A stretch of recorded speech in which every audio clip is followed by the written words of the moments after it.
magkalayo-layo kayo ng anak mo, pag-aralin mo siya kahit saan. At kung kulang pa to, sabihan mo lang ako. Ano ba nagbibili asawa ko?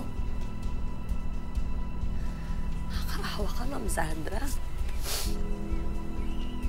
Nakaawa ka nga sa sarili mo.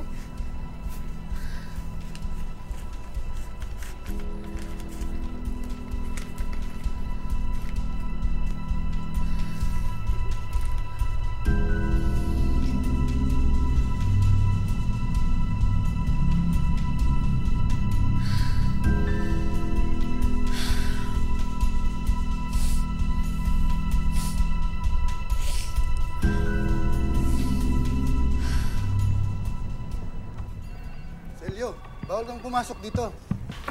Hayaan mo siya. Bakit mo pinuntan si Liway sa bahay? Ha?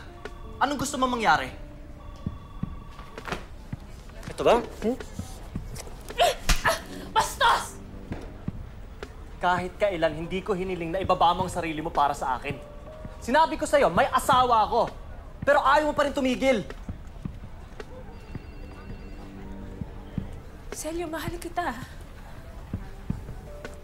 Buong buhay ko ngayon lang ako nagmahal ng ganito at gusto kong ipaglaban.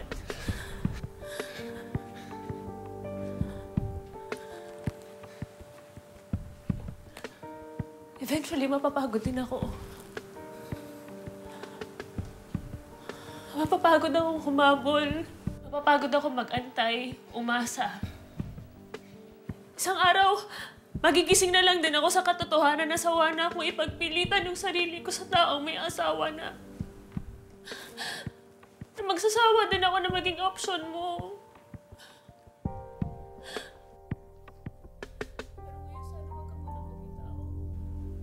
Hayaan mo muna na mahalin kita. Hanggang sa mapagod ako. Hanggang sa maging manhita yung puso ko sa pagmamahal sa'yo. Ano pa bang gusto mo? Di ba papayag na ako na maging kabit mo? Kaya ka pumapayag na maging kabit dahil sobrang baba ng tingin mo sa sarili mo. Kasing baba ng pagtingin mo sa akin at sa lahat ng mga tao na sa paligid mo.